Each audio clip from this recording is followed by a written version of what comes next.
ನಾಡಿನ ಸಮಸ್ತ ಜನರಿಗೂ ಚಂದ್ರವನ ಆಶ್ರಮ ಮತ್ತು ಕಾಶಿ ಚಂದ್ರಮೌಳೇಶ್ವರನ ಸೂರ್ಯ ಸ್ಪರ್ಶ ಆಗಿರುವಂತ ಸುಸಂದರ್ಭವನ್ನ ತಾವೆಲ್ಲ ಮೀಡಿಯಾದ ಮುಖಾಂತರ ವೀಕ್ಷಣೆ ಮಾಡಿದಿರಾ. ತಾವೆಲ್ಲ ಧನ್ಯರು ಅಂತ ನಾನು ಭಾವಿಸ್ಕೊಳ್ತೀನಿ.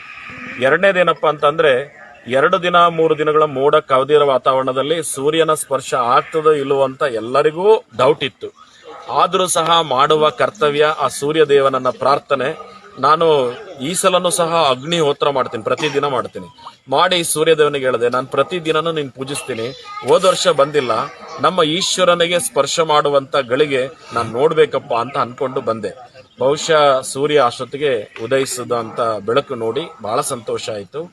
ಈ ಮಕರ ಸಂಕ್ರಾಂತಿ ಅಂತ ಅಂದ್ರೆ ದಕ್ಷಿಣಾಯನ ಅಂತಂದ್ರೆ ಭೀಷ್ಮಾಚಾರ್ಯರಿಗೆ ಎಲ್ಲ ಗೊತ್ತಿದೆ. ಬಾಣಗಳನ್ನು ಅರ್ಜುನ ಬಿಟ್ಟು ಅದನ್ನ ಶಯನ ಮಾಡಿ ಮಲ್ಕೊಳ್ಳೋಕೆ ಆಗುವಂತ ಬಾಣಗಳನ್ನು ಬಿಟ್ಟು ಉಸಿರು ಹೋಗಿರೋದಿಲ್ಲ. ಆದರೆ ಎಲ್ಲರಿಗೂ ಆಶ್ಚರ್ಯ ಏನಂತಂದ್ರೆ ಅದು ದಕ್ಷಿಣಾಯನದಲ್ಲಿ ಅವರಿಗೆ ಬಾಣಗಳನ್ನು ಬಿಟ್ಟಿರೋದ್ರಿಂದ ಉತ್ತರಾಯಣದವರೆಗೂ ಕಾಯ್ತಾರೆ. ಯಾಕೆ ಅಂದ್ರೆ ಅದು ಮೋಕ್ಷ ಕಾಲ ಅಂತ, ಅದು ಜ್ಞಾನದ ಕಾಲ ಅಂತ, ಅದು ಸಾಧನೆಯ ಕಾಲ ಅಂತ, ಸ್ವರ್ಗ ಕಾಲ ಅಂತ ಕರೀತಾರೆ ಇದನ್ನ. ಅಂತ ಸ್ವರ್ಗ ಕಾಲ ಬರೋವರೆಗೂ ಅವರು ಕಾಯ್ತಾ ಇದ್ರು ಅನ್ನೋದು ಒಂದು ಸೂಚನೆ ಆಗಿದೆ. ಹಾಗೆ ಸೂರ್ಯನಾರಾಯಣ ಸಾಕ್ಷಾತ್ ಭಗವಂತ ಪರಮಾತ್ಮನಿಗೂ ಸಂಧ್ಯಾ ಆದಂತ ಸಂದರ್ಭದಲ್ಲಿ ಉಪದೇಶಿಸಿದ ಪರಮಾತ್ಮ ಅಂತ ಒಂದು ಕಾಲ ಇದೆ. ಅದಕ್ಕೆ ಸೂರ್ಯನಾರಾಯಣ ಈಶ್ವರನಲ್ಲಿ ಇದೊಂದು ಸ್ಪರ್ಶವನ್ನ ಮಾಡಿತು ಅಂತ ಅಂದ್ರೆ ಈ ನಾಡು ಮತ್ತು ದೇಶಕ್ಕೆ ಒಳ್ಳೇದಾಗ್ತದೆ ಅನ್ನೋದಕ್ಕೋಸ್ಕರ ಇವತ್ತು ನಾನು ಇಲ್ಲಿ ಪ್ರಾರ್ಥನೆಯನ್ನು ಮಾಡಿದ್ದೀನಿ. ಕಳೆದ ಬಾರಿ ಸ್ಪರ್ಶ ಆಗಿಲ್ಲ, ಒಂದಷ್ಟು ಘಟನೆಗಳು ನಡೆದಿದ್ದು. ಹೌದು, ನಾನು ಸಹ ಹೇಳಿದ್ದೆ ಈ ತರ ಘಟನೆಗಳು ಆಗ್ತವೆ ಅಂತ ಹೇಳಿದ್ದೆ. ಈ ವರ್ಷನೂ ಇದಾವೆ ಘಟನೆಗಳು. ಆದ್ರೆ ಈ ವರ್ಷ ಸ್ಪರ್ಶ ಆಗಿರೋದ್ರಿಂದ ಎಲ್ಲವೂ ಸಹ ಆ ಭಗವಂತನ ಕೈಲಿ ತಡೆ ಹಿಡಿಯುವಂತ ಶಕ್ತಿ ಯಾವುದೋ ಮನುಷ್ಯ ರೂಪದಲ್ಲಾಗ್ಬೋದು, ಅವೆಲ್ಲವೂ ನಡೀತವೆ. ನಡೆದ್ರೂ ಸಹ ಅಷ್ಟು ಪರಿಣಾಮ ಬೀರೋದಿಲ್ಲ. ಏನೆಲ್ಲ ಘಟನೆ?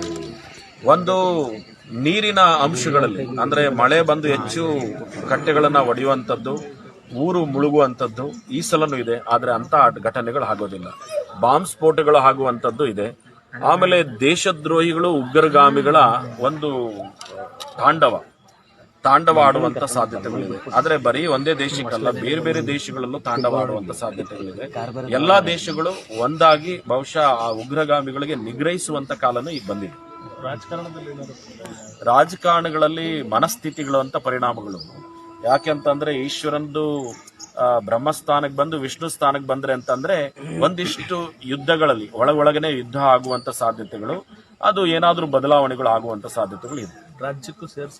ರಾಜ್ಯಕ್ಕೂ ಸೇರಿಸಿ ಒಂದೇ ಪಕ್ಷದಲ್ಲಿ ಹೊಡಕ್ತಿರ್ಬೋದು, ಒಂದೇ ಪಕ್ಷ ಆಗ್ಬೋದು, ಬೇರೆ ಬೇರೆ ಪಕ್ಷಗಳಾಗ್ಬೋದು, ಬೇರೆ ಬೇರೆ ಪಕ್ಷಗಳು ಒಂದ್ ಪಕ್ಷ ಸೇರ್ಬೋದು, ಇಲ್ಲ ಬೇರೆ ಅಧಿಕಾರದ ಬದಲಾವಣೆಗಳಾಗ್ಬೋದು, ಒಂದಿಷ್ಟು ಇಲ್ಲ ಬಹಳಷ್ಟು ಒಂಥರ ಹಾಲಿರುವಂತದ್ದು ಒಡೆಯುವಂತ ಸಾಧ್ಯತೆಗಳಿದೆ. ಸಿಎಂ ಬದಲಾವಣೆ ಆಗ್ತಾರೆ ಅನ್ನೋ ಚರ್ಚೆ, ಅದೇನಾದ್ರೂ ಸಾಧ್ಯತೆ? ಬಹುಶಃ ಅದು ಗೊತ್ತಿಲ್ಲ ನನಗೆ. ರಾಜಕೀಯದಲ್ಲಿ ಅಷ್ಟೊಂದು ನಾನೇನು ಆಸಕ್ತಿ ಇಲ್ಲ. ಹಾಲು ಅನ್ನೋದು ಬಹಳ ವಿಶೇಷವಾದದ್ದು. ಅದು ಒಡೆಯುವಂತ ಅಂದ್ರೆ ಮನಸ್ಸು ಒಡೆಯಿತು ಅಂತ ಅಂದ್ರೆ ಏನೇನು ಪರಿವರ್ತನೆ ಆಗ್ಬೋದು ಅನ್ನೋದು ಮಿಕ್ಕಿದ ವಿಚಾರ. ಮನಸ್ಸು ಒಡೆಯುತ್ತೆ ಖಂಡಿತವಾಗಿ.